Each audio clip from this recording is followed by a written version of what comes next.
Se você tivesse 10 mil reais hoje, investiria em ações ou fundos imobiliários? Essa é uma das principais perguntas que eu recebo e hoje a gente vai tirar a prova real nesse vídeo. Eu coloquei os dois à prova e depois de 5 anos do investimento a gente vai ver qual rendeu mais, qual pagou mais dividendo, quanto pagou de dividendo, enfim, a gente vai ver o resultado das duas carteiras de ações e de fundos imobiliários. Então fica aqui comigo até o final para você ver qual foi o melhor, qual ganhou nessa batalha, ver também os ativos que eu escolhi.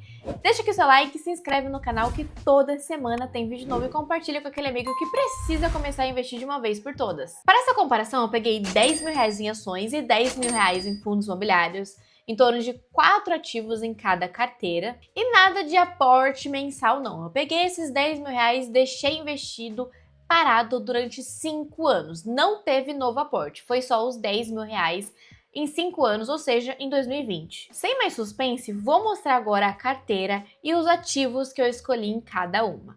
Vamos primeiro abrir, deixa eu colocar aqui para gravar, já volto. Pronto, abri aqui a carteira. Começando com a carteira de ações, eu escolhi 4 ações de setores diferentes para trazer diversificação para nossa carteira.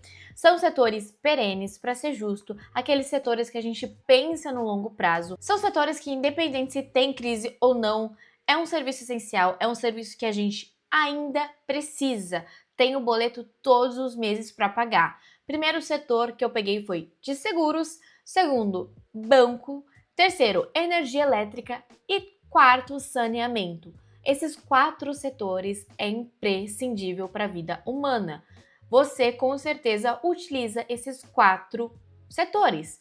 Seguro, porque hoje a criminalidade está crescendo, infelizmente, né? A gente não gosta de falar isso, mas infelizmente tá. As pessoas estão colocando seguro na casa, seguro no carro, seguro de vida, seguro não sei o quê, seguro não sei o quê. Existe agora até seguro de celular, então as pessoas estão buscando muito esse tipo de serviço. E todos os meses você precisa pagar. Se você parcela, né, em 10 vezes, enfim, ou se você faz a conta única independente. É o mesmo valor, você entendeu? Banco, você usa quase todos os dias, eu acredito nisso. Seja por meio do seu cartão, transferência Pix, para receber seu salário, para pagar suas contas. Tendo crise ou não, você nunca vai deixar de usar esse aplicativo, não vai deixar de usar o banco. Seja físico, seja no celular, a gente usa todos os dias. Próximo, energia elétrica, eu não preciso nem falar, para você estar me assistindo agora, você precisa de energia elétrica. É a luz, é o carregador do seu celular, é a televisão que você assiste, tudo hoje em dia, tudo que é eletrônico hoje em dia precisa de energia elétrica. Até para você tomar banho, você precisa, um banho quentinho precisa de energia elétrica. E o saneamento, que também hoje é imprescindível para a saúde básica de qualquer ser humano. Ter um tratamento de esgoto adequado. Essas são as 4 empresas, são 4 ações que eu escolhi. Eu vou abrir em paralelo aos fundos para te mostrar também quais os fundos que eu escolhi. Mas basicamente as ações, 4 setores diferentes para trazer diversificação, são setores que eu considero extremamente perene, extremamente seguros a longo prazo.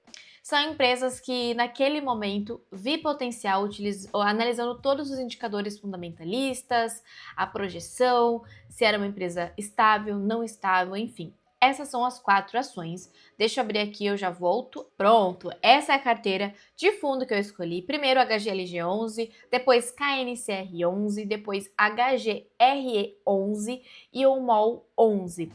Cada fundo é de um setor diferente, então a gente tem a HGLG11, setor de logística, é um imóvel de tijolo, é um fundo de tijolo. O próximo, KNCR11, é um fundo de papel, então são segmentos diferentes. Próximo, HGRE11, é um fundo de lajes corporativas, outro setor também é um fundo de tijolo. E o próximo, MOL11, um fundo de shopping, que também é de tijolo, né? O shopping propriamente dito, que a gente sabe que foi um setor que sofreu bastante em um determinado momento da pandemia, porque fechou tudo, fechou shopping, muitos fundos de tijolo sofreram naquele momento, porque imagina o shopping fechado, as pessoas que estão lá, as lojas, pagam aluguel pro shopping. Se não tem movimento, como que as pessoas vão vender para gerar lucro e pagar o aluguel do shopping? Então foi um fundo que sofreu, teve um sofrimento muito grande, mas a gente vai analisar todos esses ativos, ações e fundos ao longo desses 5 anos. Se foi positivo, se foi negativo e o que levou a um resultado negativo ou positivo. Vamos começar com a carteira de ações? Vamos voltar aqui para a carteira de ações. Vamos subir aqui. A gente aplicou R$ 11.256, já vai entender por que não foi 10 mil exatamente. E tá com saldo bruto atual de R$ 20.038, ou seja, uma variação de 78,02%. E por que tem essa variação aqui, R$ 1.200 a mais?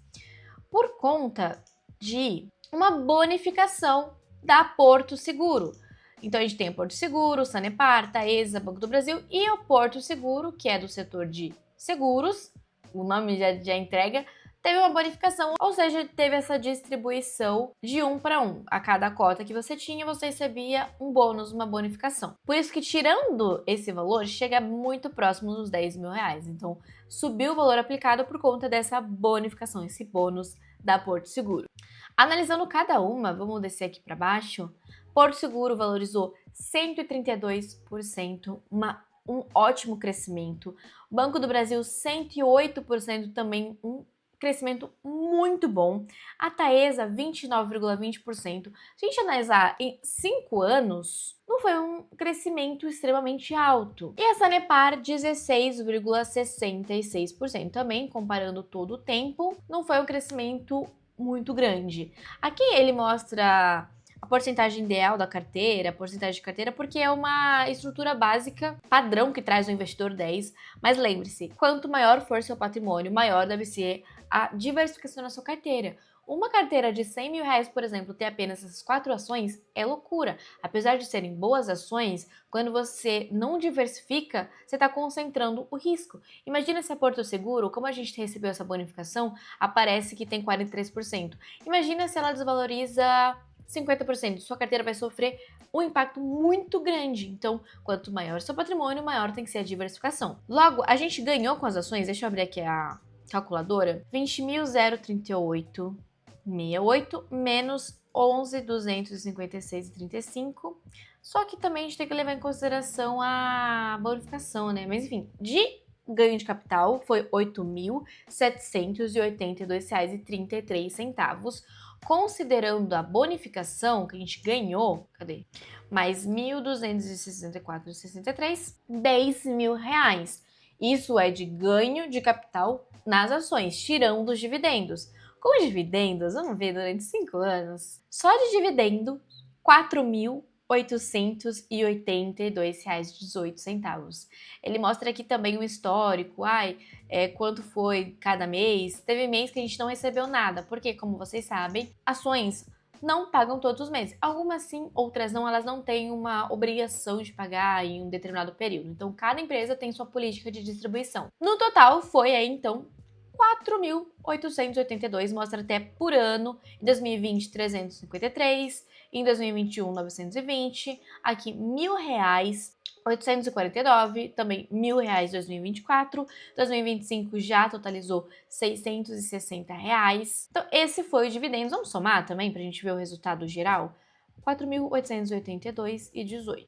Em 5 anos, com essa carteira, a gente ganhou 14.889. Lembrando que investimos 10 mil reais, ou seja, a gente ganhou o dobro do que a gente investiu. Totalizando na carteira, porque aqui no Investidor 10 ele traz o ganho de capital, ele não soma os dividendos aqui. No total, nosso patrimônio foi para R$ 24.889, quase R$ 25 mil.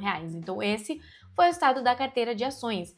Agora, tchan, vamos olhar dos fundos. Subindo aqui, teve uma variação negativa.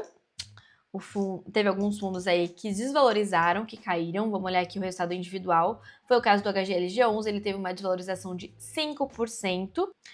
Aqui no fundo ele mostra a rentabilidade versus a variação. Por quê?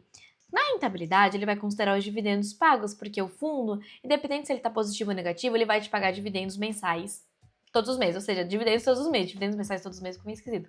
Mas ele vai te pagar dividendos todos os meses. Então, ele tá olhando não só pro valor da cota, tá olhando pros dividendos pagos. Por isso que aqui a variação de cota tá negativo, mas olhando em consideração os dividendos recebidos, teve uma rentabilidade positiva.